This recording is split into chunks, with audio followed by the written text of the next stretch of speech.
morning children. So today we are going to start the next new chapter 10, respiration in organisms. So what do you mean by respiration? What is the difference between respiration and breathing? Breathing, you know, if you are taking in oxygen and giving out carbon dioxide. Respiration means breaking down of food molecules with the help of oxygen. So in this chapter you are going to learn the two types of respiration, aerobic and aerobic respiration. Okay children? So what are the two types of respiration you are going to learn? Aerobic and aerobic respiration. So let's see the introduction part here.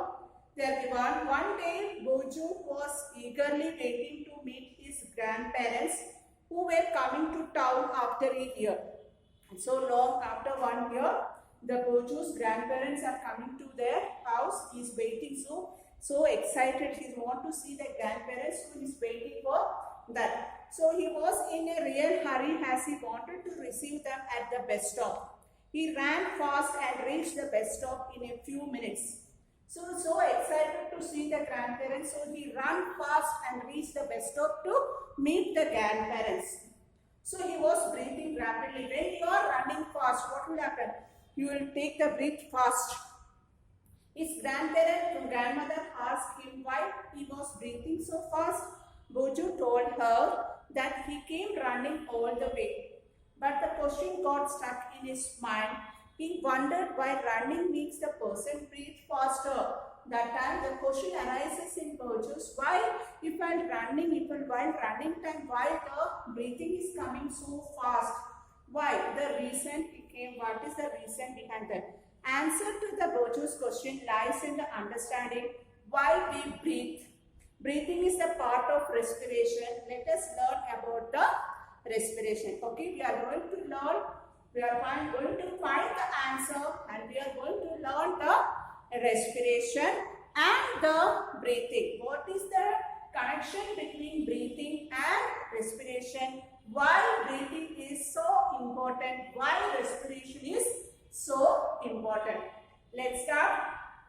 So why do we respire? Why do we respire? Everyone will say you should be alive, you want to respire. Yes, no? Yes. So in chapter 2, you already learned that all organisms are made up of small microscopic units called cell.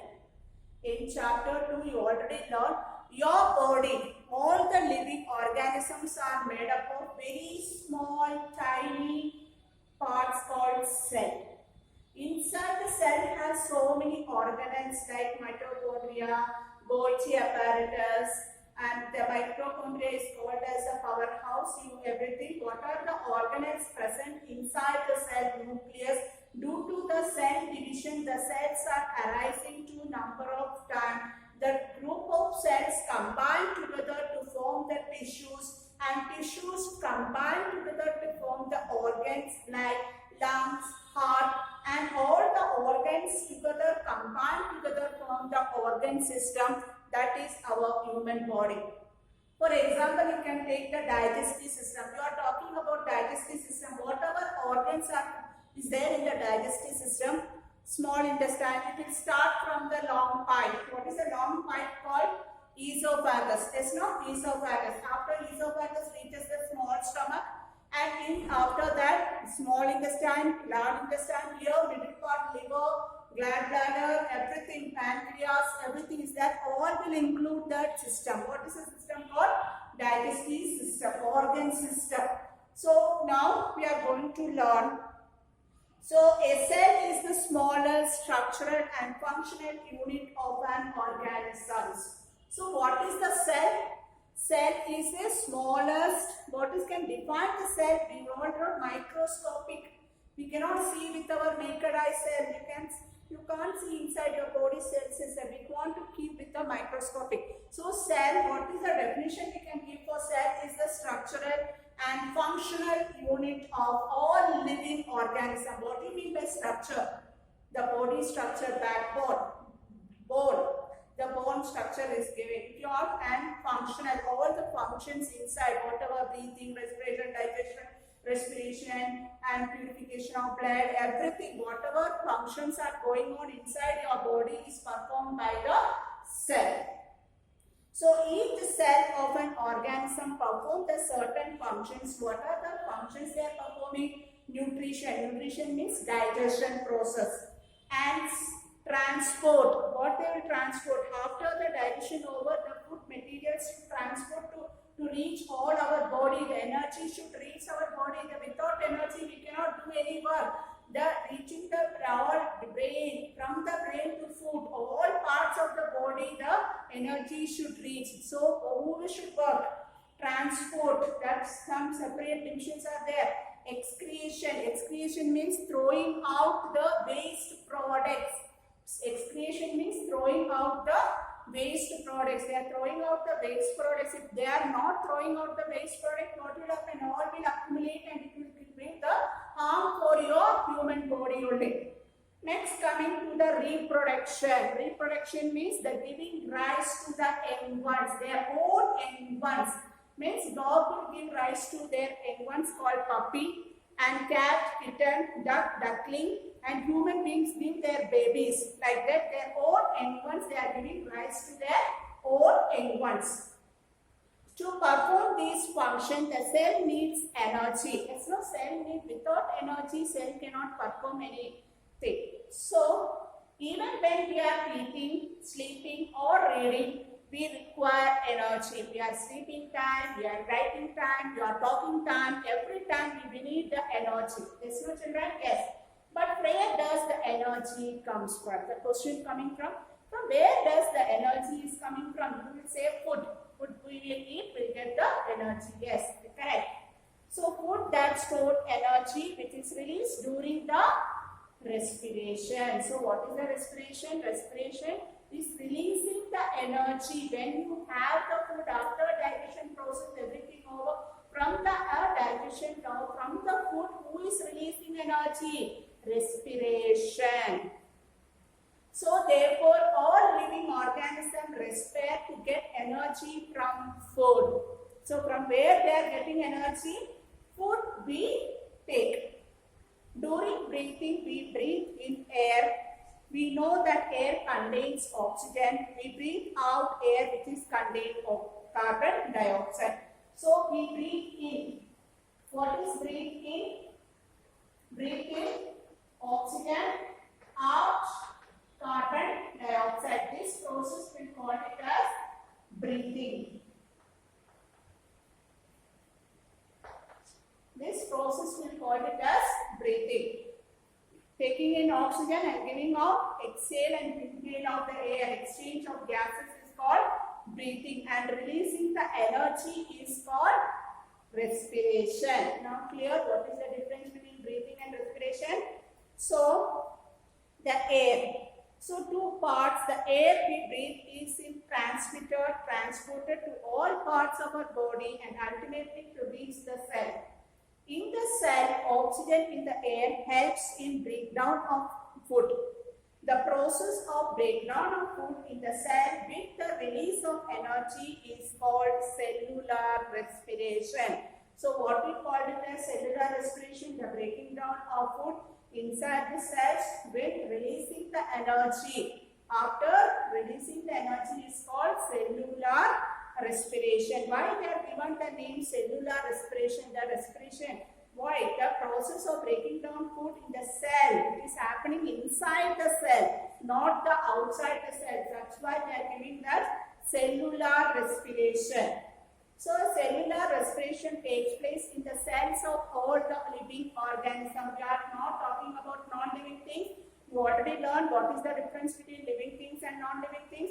We are talking only about the living things. The living things, the cellular respiration is happening. In the cell, the food means glucose is broken down in carbon dioxide and water using the oxygen. When breakdown of glucose occurs with the use of oxygen is called aerobic respiration. You are not talking about the aerobic respiration.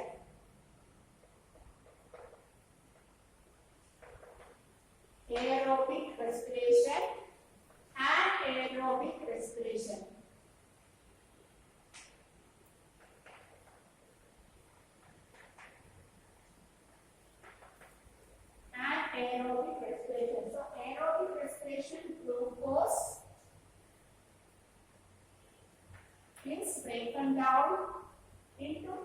dioxide plus water plus energy in presence of oxygen.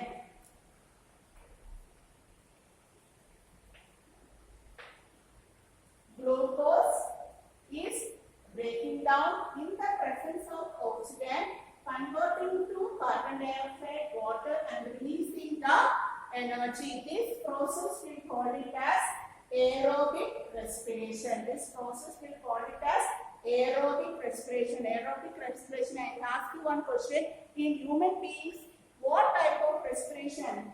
This anaerobic means without the help of. In the absence of oxygen, the respiration is happening. It's called it as anaerobic respiration. So, what is the respiration happening in the human being? Aerobic respiration. So, you should know there are some organisms such as yeast. You know the yeast.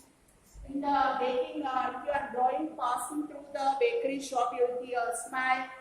Nice smell, you can hear the baking smell, bread making the yeast. This is the structure will come, small structure yeast is a microorganism. Yeast as survive in the absence of air, they are called anaerobes. So yeast will call it as, for example, yeast is called it as anaerobes. What is called it as?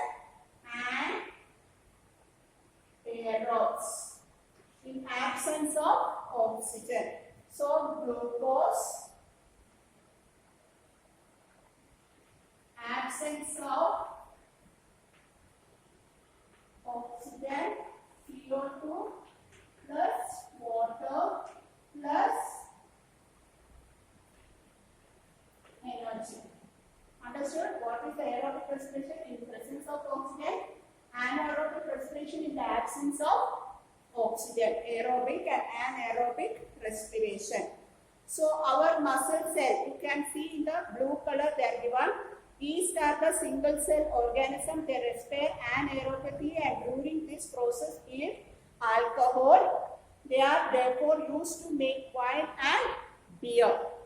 So in our muscles,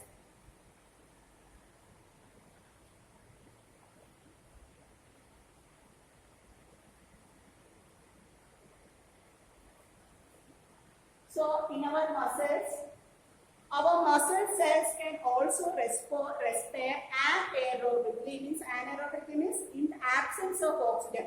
Absence of oxygen, the respiration is happening. We call it as anaerobic respiration.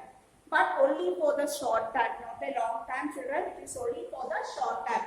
So when there is a temporary deficiency of oxygen during the heavy exercise, we are taking, if you are running fast, you are walking fast, you are doing so heavy work, what will happen? The fast running or cycling, walking for many hours or heavy weight lifting, the demand of energy is high. You want more energy, yes or no? If you are doing more heavy work, you need more energy. If you are just simply sitting in the chair and reading, means that much energy you don't do. In your physics, they will say, mentally you are working, you are not doing the work. That is not a work. In physics, what they will say, if you are simply sitting and reading, that is not a work. What is the work? You want to change the position. If any object changing the position from one place to another, that only they will say the work is done in physics. But here, we are not going to physics, come back to biology. So, doing the heavy exercise, fast running or cycling, walking for many hours on heavy weight lifting, the supply of oxygen to produce the energy is limited. When you are running fast, if you are walking or cycling, what will happen? The breathing will become slow. You can't breathe as much fast as you are when doing that. So the oxygen limitation will become less. The anaerobic respiration takes place in the muscle cells to fulfill the demand of energy. When it is happening, when you are doing the heavy work, that time inside the muscle cells, what type of respiration is happening? Anaerobic respiration is happening. Why? Due to the lack of respire. Lack of respire in the muscle cell. Anaerobic respiration. You want more energy. You need more energy. So energy want to release. Yes or no? Yes. So how have you ever wondered why you get muscle cramps after heavy exercise? Who wondered muscle cramps will get? The cramps occur when muscle cells respire anaerobically. The muscle cells respire anaerobically. That's why you can underline that part. The give reason they may ask. The partial breakdown of glucose produces lactic acid. That also underline, children. The partial breakdown of glucose, what they will produce? Lactic acid. And the accumulation of lactic acid causes the muscle cramp. So, due to this, anaerobically the respiration is happening. What will happen? What is producing? Lactic acid is producing. Due to the lactic acid excess producing time, the muscle cramps are happening. So, we get the relief from cramp after a hot water bath or a massage. You want to do the massage or hot water, you want to take the hot bath, water bath. Can you guess why it is so? Hot water bath or massage improves the circulation of the blood. If you are massaging, if you are getting some pain here, if you are doing the massage here, the blood circulation will be more. Some of them will say, parents, grandparents will say, if you are getting more irritation in your leg or pain, everything, you can keep one pillow. Means the blood circulation will flow in one way, the proper way. So, the increase in the supply of oxygen result in the complete breakdown of lactic acid into carbon dioxide and water. So, lactic acid completely converted into carbon dioxide and water. And so, what is the muscles? In muscles, what type of respiration is happening? In muscles, what type of respiration is happening? The glucose, in absence of oxygen, lactic acid plus energy. So, lactic acid plus energy. So, in the glucose, absence of oxygen, the absence of oxygen when you are doing heavy work and all children. So, lactic acid plus energy. So, next coming to the topic, breathing. What do you mean by breathing? What is breathing? You know what is the breathing? Inhale and exhale of the gaseous exhale. So, taking in air, breathing means taking in air rich in oxygen and giving out rich in carbon dioxide with the help of respiratory organ. What is the respiratory organs? Lungs. Okay, and nostrils also. Through nose we breathe and breathe out. And taking, you can underline the definition of inhalation and exhalation. Taking of in air rich in oxygen into the body is called inhalation. What is inhalation? Taking of oxygen and exhalation, exhale, giving out carbon dioxide, exhale. In means inside, X means outside. X means outside, you are giving carbon dioxide outside, exhalation, X outside. In, taking in oxygen. Understood the term only is there, you can understand. In means inside, X means outside. So, inhalation and exhalation of the process called breathing. In the continuous process, because all the time throughout the life of an organism, the number of times a person breathing in a minute determines as the breathing rate. What is called it as breathing rate? In per minute, the number of breathing rates, that called the breathing rate. Number of times, how many times the person breathes per minute, that will call it as the breathing rate. So, during the breathing, inhalation and exhalation take place alternately. Yes. The breathe means one exhalation plus one inhalation and one exhalation. Taking in oxygen and giving out carbon dioxide. So, would you like to find out your breathing rate? If you want to know whether it is constant or changes according to requirement of oxygen by let's. So, you can fill this table, children, at your home with the help of your parents. You can fill this table. So, in the blue color, they are given here On an average, an adult human being rests, breathe in and out 15 and 18 times in a minute. During the heavy exercise, the breathing rate can increase up to 25 minutes per minute. While we exercise, not only do the breath fast, we take deep breath, thus inhale more oxygen. So 15 to 18 times in a minute, the person, human being will breathe. An adult human being, an average adult human being, 15 to 18 times a minute. A minute means 1 minute. So supplied in our cells. So it spreads to breakdown of food and more energy is raised. So I hope you clear what is the aerobic respiration, difference between aerobic respiration, anaerobic respiration, and what type of respiration is happening in the muscles, and what is the difference between respiration and breathing, and what is the respiratory organ in the human being, lungs. So we are going to learn more about the lungs in the next class. Okay children? Thank you children. Thank you so much.